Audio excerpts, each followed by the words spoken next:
أينما تكونوا يدرككم الموت ولو كنتم في بروج مشيدة وإن تصبهم حسنة يقولوا هذه من عند الله وإن تصبهم سيئة يقولوا هذه من عندك قل كل من عند الله فما لهؤلاء القوم لا يكادون يفقهون حديثا ما أصابك من حسنة فمن الله وما أصابك من سيئة فمن نفسك وأرسلناك للناس رسولا وكفى بالله شهيدا من يطع الرسول فقد أطاع الله ومن تولى فما أرسلناك عليهم حفيظا۔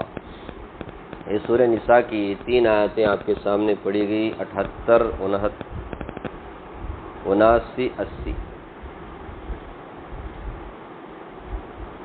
پچھلی آیتوں میں منافقین کا ذکر تھا، یعنی پچھلی سے پچھلی، جس میں منافقوں کی بد خصلتی کو اللہ نے بیان کیا کہ ان کے دل ایمان سے خالی ہیں، یہ صرف زبان سے کیا کرتے ہیں، اسلام کا اظہار کرتے ہیں۔ جب جنگ کا موقع ہوتا ہے، جہاد میں جانا ہوتا ہے، تو یہ لوگ تاخیر کرتے ہیں، ہیلا بہانہ کر کے پیچھے رہ جاتے ہیں۔ جب مسلمانوں کو کامیابی ملتی تو افسوس کرتے، ناکامی ہوتی خوش ہو جاتے، اچھا ہوا ہم لوگ ان کے ساتھ شریک نہیں تھے۔ یہ جو آیتیں آپ کے سامنے پڑھی گئی، تو اس میں سے پہلی آیت میں اللہ تعالیٰ نے ایسے ہی منافقوں اور یہودیوں کی بیمار ذہنی کو بیان کیا ہے اور ان کی باطل نظریے کو اللہ تعالیٰ نے بیان کیا ہے کہ کس طرح کی وہ سوچ رکھتے تھے، ان کا ذہن کیسا بیمار تھا، کیسے کمزور لوگ تھے۔ اور اس سے پہلے کل کی آیت سے اس کا تعلق ہے کہ اینما تکونوا یدرککم الموت، موت کے بارے میں کہا، جس موت سے ڈر کر کے جہاد میں شرکت کرنے سے منافقین پیچھے ہٹتے تھے، کمزور مسلمانوں کو بھی ہچکچاہٹ ہوتی تھی۔ اللہ نے فرمایا کہ تم کہاں بھی رہو، تم میدان میں رہو، جہاد کے میدان میں رہو، یا اپنے محلوں میں، اپنے محلوں میں، اپنے بڑے بڑے بنگلوں میں پورے عشرت اور آرام راحت کے ساتھ رہو، موت تو تمہیں آ کر کے رہے گی۔ اینما تکونوا، جہاں کہیں بھی تم رہو، یدرککم الموت، موت تو تمہیں پا کر کے رہے گی، موت تو آ کر کے رہے گی۔ آج تک دنیا میں ایسا کوئی انسان پیدا نہیں ہوا جو موت کا انکار کرتا۔ اللہ کا انکار کرنے والے بے شمار ملیں گے، دہریے، رسول اللہ کا انکار کرنے والے تو اور بھی زیادہ ملیں گے، قرآن کا انکار کرنے والے بھی ملیں گے، بہت ساری چیزوں کا انکار کرنے والے ملیں گے، لیکن یہ ایک چیز ایسی ہے جس پر سب کا اتفاق ہے، کافروں کا بھی، مسلمانوں کا بھی، ہر نظریے والے، ہر دھرم والے، ہر ذہن کے انسان والے، سب اس پر یقین کرتے ہیں کہ موت ایک دن ہر ایک کو آنی ہے۔ جب موت آنی ہے تو وہ وقت پر آتی ہے، کسی کو پہلے بھی نہیں آتی، بعد میں بھی نہیں آتی۔ تم کہاں بھی رہو، موت تو آ کے رہے گی۔ اس موت سے بچنے کے لیے تم گھر میں بیٹھے، گھر میں نہیں آ سکتی موت۔ ارے فرمایا وَلَوْ كُنْتُمْ فِي بُرُوجٍ مُشَيَّدَةٍ، تم مضبوط قلعوں میں بھی اگر تم رہو گے، وہاں پر بھی موت آئے گی۔ یہاں جہاں پر روشنی نہیں آ سکتی، ہوا نہیں آ سکتا، کچھ بھی نہیں آ سکتا، وہاں پر بھی موت آئے گی۔ موت کے فرشتے کو کوئی چیز آڑ نہیں ہے، ہر جگہ وہ آسانی سے پہنچ جاتا ہے، اس کے لیے کوئی دقت اور کوئی تکلیف پہنچتی نہیں ہے۔ اس کے لیے ہیلی کاپٹر یا اس کے جہاز، اس سب کی ضرورت نہیں ہے۔ جہاں کہیں بھی انسان ہوگا، وقت پر وہ فرشتہ آ کر کیا کرے گا، روح قبض کر لے گا۔ اس کے آگے اللہ تبارک و تعالی نے وہی نے میں نے کہا نا کہ منافقین کی بد خصلت، یہ کیا کہتے ہیں، بیمار ذہنیت کو اللہ نے بیان کیا ہے۔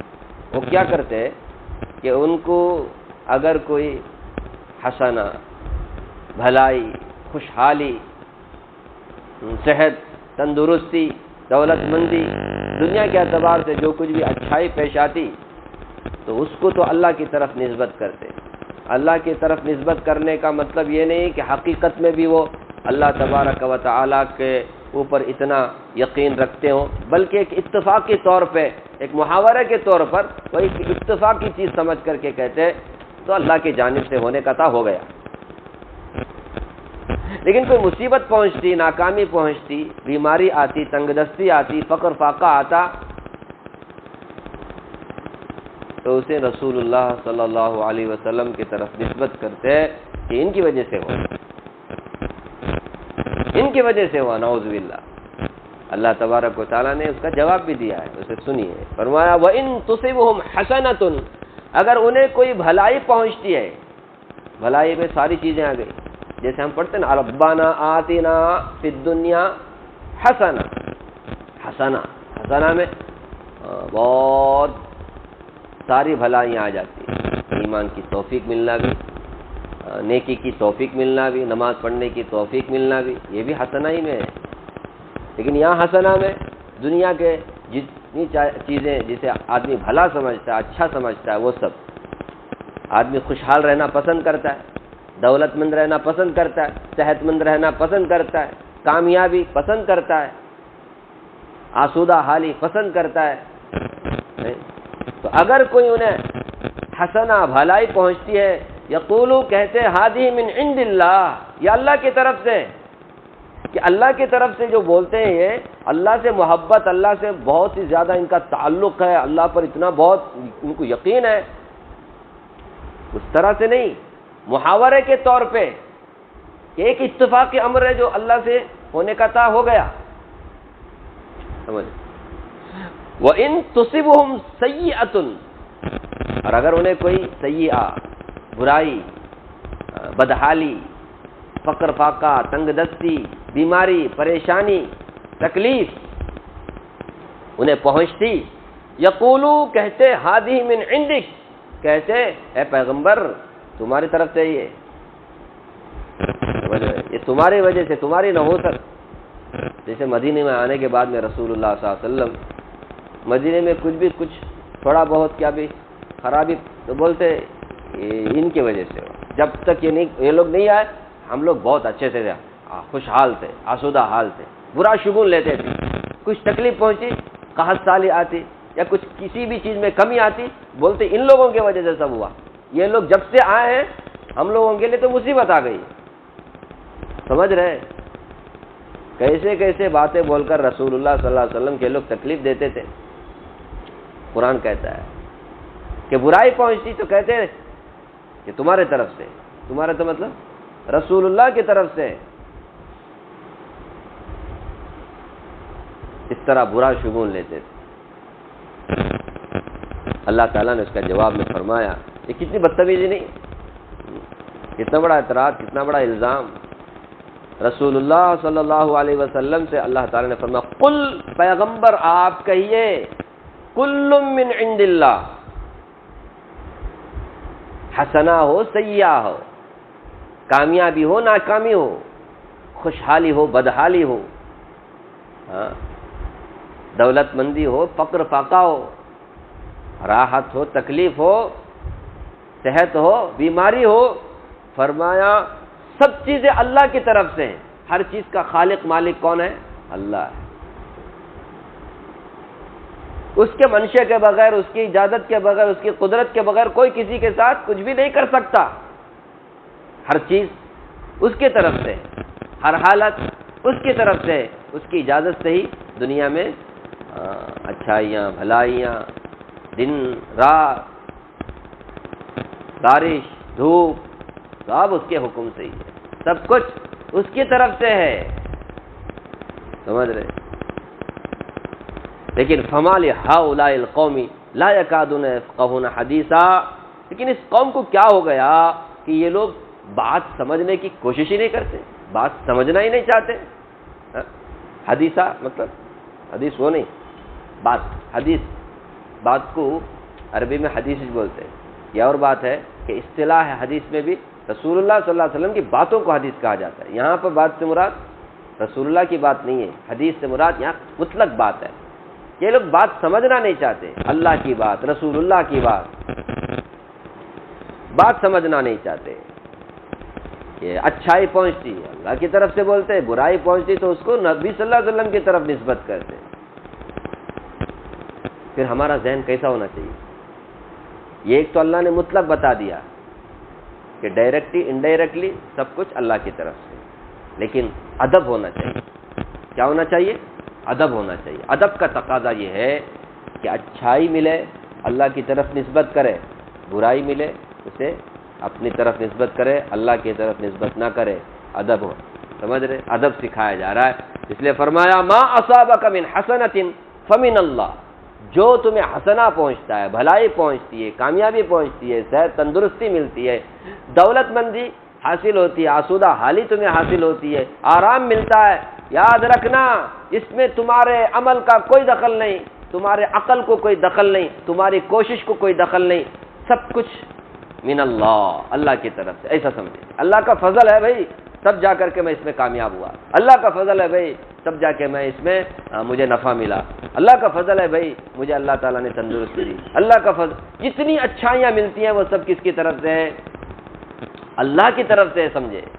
قرآن کریم میں ہے وَأَسْبَغَ عَلَيْكُمْ نِعَمَهُ ظَاهِرَةً وَبَاطِنًا، اللہ نے تم پر ظاہری باطنی ہر قسم کی نعمت کو مکمل کر دیا، انڈیل دیا۔ جو بھی تمہارے پاس اچھائیاں ہیں اسے ڈائریکٹ کس کی طرف نسبت کر دو؟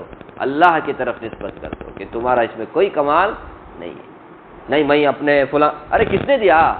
وہ عقل کس نے دی؟ وہ طاقت کس نے دی؟ وہ تندرستی کس نے دی؟ یہ رگوں میں خون جو دوڑ رہا ہے یہ کس کے حکم سے دوڑ رہا ہے؟ صحت مندی اللہ کی طرف سے، اس میں تمہارا کوئی کمال نہیں ہے۔ نہیں میں وہ فلاں چیز کھایا تھا اس کی وجہ سے میں ابھی تندرست ہوں، وہ پرانے لوگ اس کی وجہ سے ایسے تھے، سب کچھ کیا ہے؟ اللہ کی طرف سے، سمجھ رہے؟ سب کچھ اللہ کی طرف سے، اچھائیاں تو اللہ کی طرف سے سمجھو۔ وما اصابک من سیئۃ فمن نفسک، اور اگر کوئی برائی تمہیں پہنچتی ہے، کوئی تکلیف پہنچتی ہے، بیماری پہنچتی ہے، پریشانی آتی ہے، مصیبت آتی ہے، ناکامی آتی ہے، نقصان ہوتا ہے بزنس میں، فرمایا فمن نفسک، تو تمہارا ذہن کیا ہونا چاہیے؟ تمہاری سوچ کیا ہونی چاہیے؟ تمہارا نظریہ کیا ہونا چاہیے؟ فرمایا فمن نفسک، یہ اپنے طرف سے، یہ تمہارے اپنے طرف سے، کہ تمہارے گناہوں کی یہ سزا تمہیں مل رہی ہے، تم نے کوئی غلطی کی ہوگی، تم سے کوئی گناہ سرزد ہوا ہوگا، تب جا کر کے یہ پریشانی تمہیں ملی ہے، یہ ذہن ہونا چاہیے۔ یہ قرآن کریم نے کہا، سمجھ رہے؟ اس کا بھی خالق کون ہی ہے؟ اللہ ہی ہے۔ انڈائریکٹلی اسے بھی ہم اللہ ہی بولیں گے کہ اللہ ہی کرنے والے، لیکن ڈائریکٹلی کس کی طرف نسبت کریں گے؟ اسے اپنی طرف نسبت کریں گے۔ ورنہ اس سے پہلے کہا گیا نا کل من عند اللہ، سب کچھ اللہ کی طرف سے،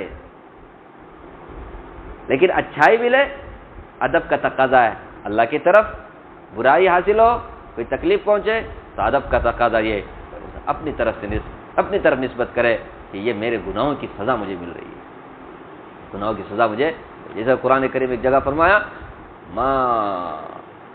وما اصابکم من مصیبت فبما کسبت ایدیکم، کہ جو کوئی مصیبت تمہیں پہنچتی ہے وہ تمہیں اپنے کرتوت کی سزا ہے، تمہارے گناہوں کی سزا ہے، سمجھ رہے؟ برائی پہنچے ادب کا تقاضا ادھر ادھر نہیں، انہیں کرا انہیں کرا، اس کی وجہ سے اس کی وجہ سے، جیسے یہ لوگ کرتے تھے نبی صلی اللہ علیہ وسلم کی طرف نسبت کرتے تھے، کرنا ہی ہے نسبت اللہ کے علاوہ کسی اور کی طرف، تو اللہ نے فرمایا اپنی طرف کرو، تمہارے گناہوں کی سزا ہے۔ آج ہم لوگوں کی حالت بھی کیا ہے؟ اللہ حفاظت فرمائے۔ ہم ایسا سوچتے ہیں برائی سے آتی ہے تو کائی کو آئی، یہ بیماری کئی کو آئی، یعنی میں بہت پاک، میرے اتنا اچھا، میرے اتنا نیک، میرے اتنا میرا تو مقام نبی سے بھی بڑا ہونا چاہیے، مجھے کوئی تکلیف ہی نہیں آنا چاہیے۔ نبی تک تکلیف برداشت کرتے دنیا میں، اب یہ ہے کہ کیوں ایسا ہوا؟ ارے گناہوں کی سزا مل رہی، سمجھو یار تمہاری طرف سے ہی ہے، گناہ نہیں ہے تو ہو سکتا ہے اللہ تعالیٰ تمہارے درجات بلند کر رہے ہو، تمہیں آخرت میں بہترین بدلہ دے رہے ہو، جو کچھ بھی ہو تمہارے فائدے کے لیے۔ گناہ ہے تو تم کیا کرو گے؟ گناہوں سے توبہ کرو گے۔ اب گناہ سمجھتا ہی نہیں، میرے گناہ میں کہاں، تو وہ تو پاک ہو، وہ تو توبہ کرے گا نہیں۔ ایسی ذہنیت رکھنے والا کبھی اس کی اصلاح نہیں ہوتی، ایسی ذہنیت رکھے گا تو اس کی اصلاح ہو سکتی ہے کہ تکلیف پہنچی میرے گناہوں کی وجہ سے، تو وہ اور زیادہ اللہ کے قریب ہوگا اور گناہوں سے بچے گا، نہیں. اب چونکہ ایسے ذہنیت ہماری نہیں ہے جو قرآن نے بتایا، تو اس لیے دور ہو رہے، اللہ سے قریب ہونے کے بجائے دور ہو رہے. ابھی آپ کچھ بتاؤ، ایک آدمی آرام سے ہے، وہ نمازیں پڑھ رہا ہے، تکلیف میں ہے، نمازیں اور زیادہ پڑھنا چاہیے کہ نہیں؟ الٹا ہوتا ہے، آرام میں رہے تو پڑھا، وہ بھی آج کل کے زمانے میں. تکلیف آئی وہ پڑھنے کا بھی چھوڑ دیتا ہے. کیسے لوگ ہیں؟ کیسا اسلام ہے؟ کیسا ایمان ہے؟ تکلیف آئے تو زیادہ کرنا. کیوں؟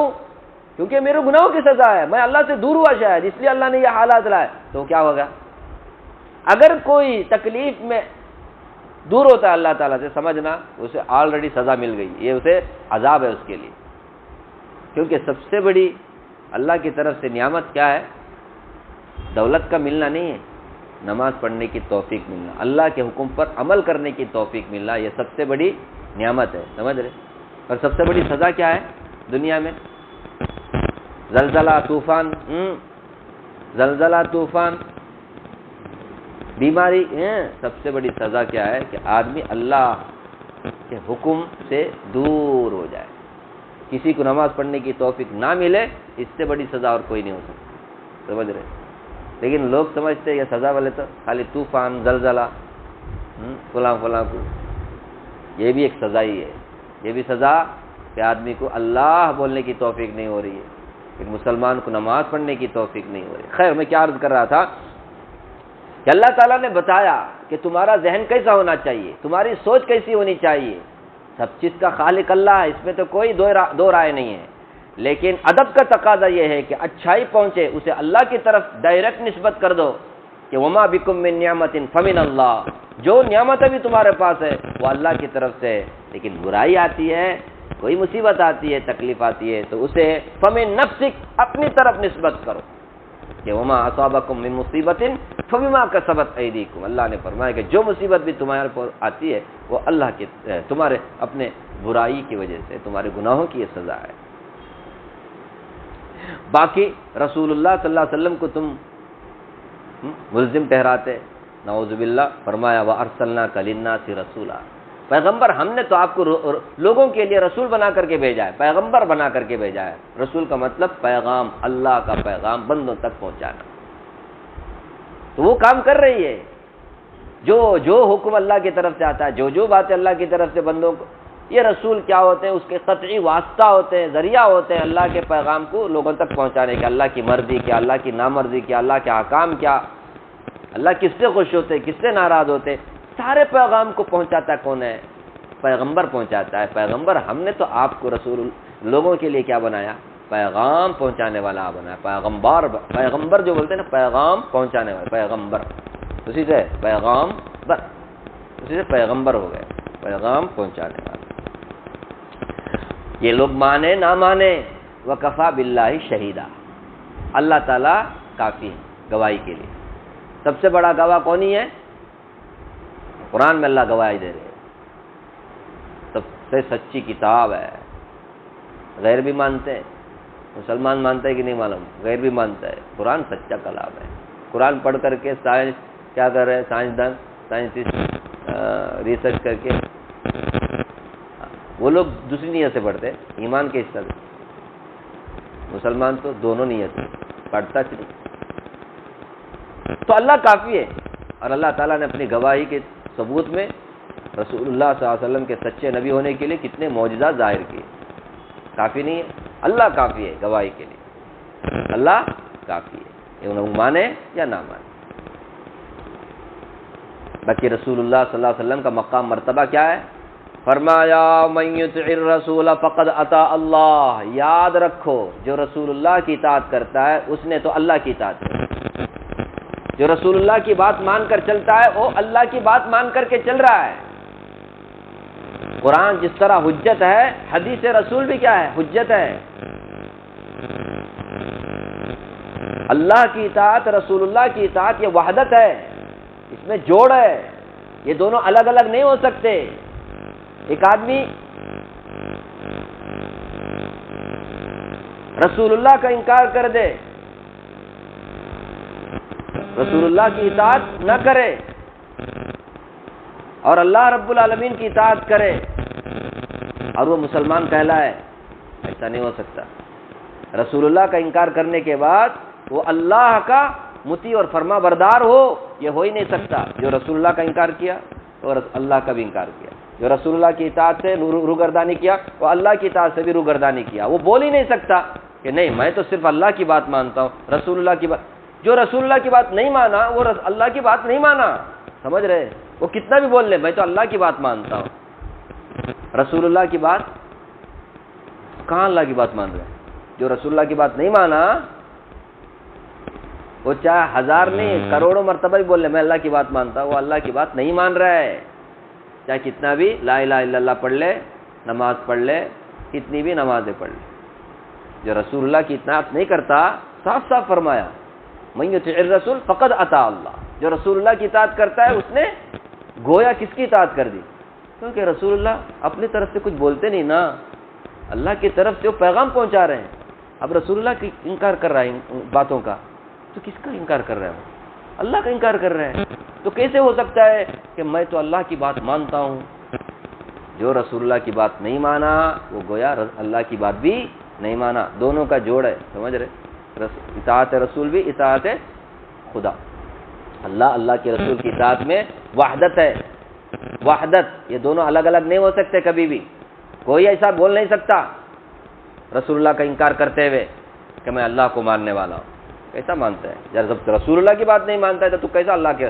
آج کل اپنے آپ کو کیا بولتے ہیں لوگ؟ اہل قرآن بول کر کے رسول اللہ کی حدیثوں کا انکار کرنے والا ہمارے درمیان میں موجود ہے، ہزار مرتبہ بھی کہہ لے وہ اللہ کی بات نہیں مانتے، وہ لوگ مسلمان نہیں ہیں، سمجھ رہے ہیں؟ جو رسول اللہ کی باتوں کا انکار کرتا ہے وہ مسلمان نہیں ہے، وہ اللہ کی بات ماننے والا نہیں کہلا سکتا، کیونکہ اللہ نے صاف فرمایا کہ جو رسول اللہ کی اطاعت کرتا ہے وہی کیا کر رہا ہے؟ اللہ کی اطاعت کر رہا ہے۔ جو رسول اللہ کی اطاعت نہ کرے اس کا اپوزٹ نکال لو، تو اللہ کا بھی کیا کر رہا ہے؟ انکار کر رہا ہے۔ جس طرح قرآن حجت ہے اسی طرح رسول اللہ کی باتیں بھی، آپ کا طور طریقہ بھی حجت ہے ہمارے لیے، مسلمانوں کے لیے۔ اس لیے فرمایا ومن تولا، اور جو کوئی روگردانی کرے گا یعنی رسول اللہ کی بات نہیں مانے گا، فما ارسلناک علیہم حفیظا، پیغمبر ہم نے تو آپ کو ان کے اوپر داروغہ نہیں بنایا کہ زبردستی آپ پکڑ کر کے سب کو کیا بنائے؟ مسلمان بنائے۔ اس طرح سے ہم نے آپ کو نگران اور داروغہ نہیں بنایا، ہم نے تو پیغمبر بنایا ہے۔ مطلب کیا؟ انما علیک البلاغ، آپ کا کام تو پہنچانا ہے، آپ نے پہنچا دیا، آپ کا کام ختم۔ اب وہ نہیں مانتے تو وہ اس سے ہم نپٹ لیں گے، سمجھ رہے؟ آپ کو داروغہ بنا کر کے نہیں بھیجا، سمجھ رہے؟ اس میں اللہ کے رسول صلی اللہ علیہ وسلم کو تسلی دی جا رہی ہے، نہیں ماننے والوں سے آپ زیادہ پریشان ہونے کی ضرورت نہیں، ہم ان سے نپٹ لیں گے، باقی ذمہ داری ہماری ہے، آپ کا کام کیا ہے؟ صرف پہنچانا ہے، آپ نے پہنچا دیا بس آپ کا کام ہو گیا۔ جیسا کہ دوسری جگہ ہے وَلَا تُسْأَلُ عَنْ أَصْحَابِ الْجَحِيمِ، جہنمیوں کے بارے میں آپ سے نہیں پوچھا جائے گا، خود جہنمیوں سے پوچھا جائے گا مَا سَلَكَكُمْ فِي سَقَرَ، تم جہنم میں کیسے پہنچے؟ آپ سے نہیں پوچھا جائے گا یہ کافر، یہ مشرکین مکہ یہ سب کیسے جہنم میں پہنچ گئے، ہم نے تو آپ کو نبی بنا کر کے بھیجا تھا، آپ نے کیا پیغمبر آپ نے کام کر دیا ہے، آپ نے پہنچا دیا ہے، یہ لوگ نہیں مانے تو ان سے ہم پوچھیں گے، آپ سے نہیں، سمجھ؟ آپ تسلی رکھیں، آپ غمزدہ نہ ہوں۔ اس لیے فرمایا وَمَا أَرْسَلْنَاكَ عَلَيْهِمْ حَفِيظًا، ہم نے آپ کو ان کے اوپر کیا نہیں بنایا ہے؟ داروغہ نہیں بنایا ہے۔ یہ لوگ نہیں مانتے نا، آپ کو نبی نہیں مانتے، آپ کی بات نہیں مانتے، ان سے ہم نپٹ لیں گے۔ آپ کے اوپر اعتراض کرتے ہیں، بولتے برائی آئی تو یہ آپ کی طرف سے، نعوذ باللہ، اللہ کے رسول صلی اللہ علیہ وسلم کے ساتھ بے ادبی ہے، ایسے لوگوں کو اللہ تعالیٰ پسند نہیں کرتے۔